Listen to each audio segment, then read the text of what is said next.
Wait, so the Acolyte had the second highest views on Disney Plus and still got canceled?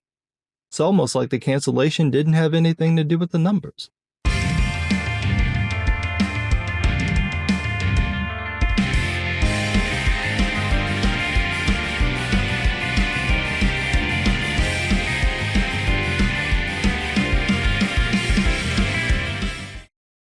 Well, the Acolyte cancellation plot thickens. If the show's actual plot had this much drama, it might have been interesting. I saw this Bleeding Cool article that mentioned that the Acolyte apparently had the second highest watch time on Disney Plus. According to the company Illuminate, who reviews entertainment statistics, Percy Jackson topped the chart with 3,070 minutes watched, while the Acolyte came in a close second with 2,673 minutes watched. Percy Jackson got renewed for a second season. The Acolyte did not. And as Bleeding Cool says, that raises some questions because back in December 2024, the Disney Entertainment co-chairs claimed that they canceled the Acolyte over money. Quote, "So as it relates to Acolyte, we were happy with our performance, but it wasn't where we needed it to be given the cost structure of that title, quite frankly, to go and make a season 2. Just to recap, the Acolyte cost $236 million for the first season. In comparison, Percy Jackson came in somewhere around $100 to $120 million for its first season. Like I said in my previous video about the Acolyte, if the budget was the issue, all Disney needed to do was lower the budget for the second season. It's not like they can't do it. They hold the purse strings. Leslie Headland can make them make the show, cut the budget, limit the scope of the show, spend the money more strategically, and they could keep the show running.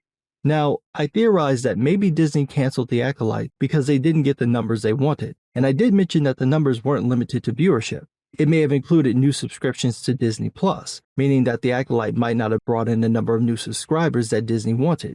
But with Illuminate's numbers in the mix, it looks like maybe Disney at least got the viewership numbers they wanted.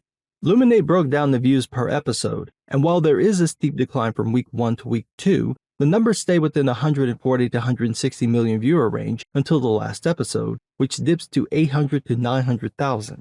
Compared to Ahsoka and Skeleton Crew, the Acolyte sits a bit above Skeleton Crew, which got the lowest views.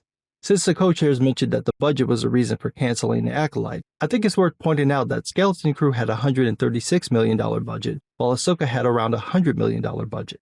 Keep in mind that budgets aren't the reason why people watch TV shows. Obviously, if a show looks terrible due to a low budget, that might make viewers leave. But as we can see, the lower budget for Ahsoka and Skeleton Crew didn't affect anybody being willing to watch the show. Unfortunately, Illuminate didn't break down Percy Jackson the same way it did the Acolyte, so we can't compare the week-by-week viewership numbers. I'm sure I'd be able to find that information on another site, but since Illuminate did this as part of an overall study, I don't think it'd be fair to bring those numbers in for comparison because they might not match the same methodology, and to be honest, I don't know exactly where Illuminate got their numbers from.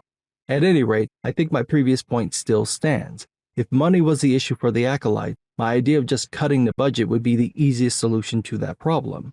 Unless there's some other reason Disney didn't want to continue the show. The Disney Entertainment co-chairs claim they want to go with quality over quantity, and that might be the reason they canceled the Acolyte. Like I said in my previous video, the show comes across as a vanity project. There are some good ideas buried in the show, but overall, the show was poorly written. That might be the unspoken reason the show got canned. But maybe there was something else at play.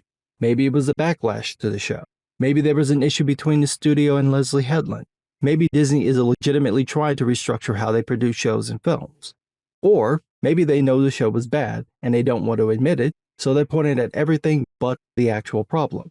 Either way, I don't think anybody's honestly gonna miss the Acolyte, and I wouldn't be surprised if it gets the Willow treatment and just disappears from Disney Plus. This isn't the Star Wars you're looking for, but what do I know? I'm just some guy.